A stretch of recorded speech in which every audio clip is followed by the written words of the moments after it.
Hi, we want to look at the blood supply to the brain and the causes of stroke due to hypertension. I'm Dr. Eric Edu with the Department of Anatomy and Cell Biology, School of Medical Sciences, University of Cape Coast. So this is blood vessel supplying my brain and your brain. We are going to make our journey from this portion all the way to the top. So this portion is related to the spinal cord and the medulla. This portion is related to the cerebral hemispheres, and obviously this will be related to the brainstem.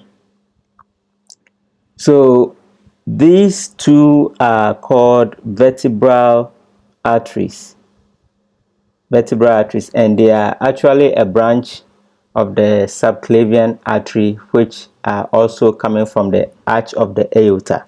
So once these two vertebral arteries join, they form a bigger artery known as the basilar artery. But before they form the basilar artery, they give off a branch known as the posterior inferior cerebellar artery. However, it is only a stump of it that can be seen. It's been cut off. So you can see one stump there, another stump here, showing the posterior inferior cerebellar artery. And this is the anterior inferior cerebellar artery. So we call this one the pica and that one the ica. Then the basilar artery is formed from the union of the two vertebral arteries. The basilar artery usually lies on the pons. Then at this point, the basilar artery also bifurcates into two. So this is known as the posterior cerebral artery. Posterior cerebral artery. Before the posterior cerebral artery, there is a branch of the basilar artery known as the superior cerebellar artery. Superior cerebellar artery. So we have posterior inferior cerebellar artery, anterior inferior cerebellar artery, and then superior cerebellar artery. Then we have this posterior cerebral artery. Then it continues its journey upwards as the posterior communicating artery, and then you have the internal carotid artery, which gives off this branch known as the middle cerebral. Then you have anterior cerebral artery segment 1 and then anterior cerebral artery segment 2. Whatever is going on here is also happening on the other half. So once this thing forms something like a spider web, we call that the Circle of Willis. Circle of Willis. Now, the important thing about this blood vessel architecture is how small and tiny some of the blood vessels are. This is one of it. Very, very tiny. You can also see some tiny ones branching off the posterior cerebral artery.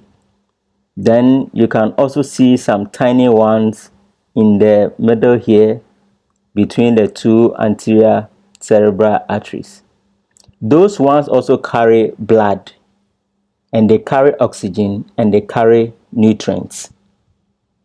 That is why it is so important to take care of our heart, and especially the pressure of the heart. If you have hypertension, it means that the pressure at which the blood is being pumped from the heart through the rest of the blood vessels. And remember, I said these vertebral arteries are connected to the subclavian artery, which are also connected to the aorta, and the aorta is connected to the heart. So when the heart pumps blood at a higher pressure, that pressure is also transmitted along with the blood that is being carried. And when this happens and the blood is at high pressure and gets to these very tiny parts, they are unable to withstand the pressure, so they can burst. And once they burst, they cause hemorrhage, and we call that the hemorrhagic stroke. Okay, you also have the ischemic stroke, which is caused by disruption of blood towards the structures of the brain. The disruption could be by the occluding or blockage, sometimes a partial blockage or a complete blockage. Okay, it could be a clot, a blood clot, or an embolus, which has blocked the vessel, so blood can no longer move beyond that point to the target tissues. And we are talking of neurons, millions of neurons in the brain which need oxygen and nutrients. So when you deprive them of these oxygen and nutrients, then obviously they are going to die. And just appreciate how small and tiny these blood vessels are. So it means that we really have to take good care of our hearts, our lifestyle, anything that will predispose us to hypertension. We have to be very, very careful. If you are smoking, cut down on the smoking, or better still, stop smoking totally.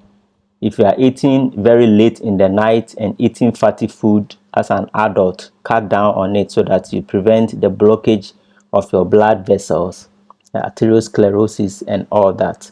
So this is what I have for you today. This is actually sitting in my brain and sitting in your brain, is the blood vessels in terms of the arteries that supply our brain. We need to take good care of it. Thank you very much, and I hope this video helps.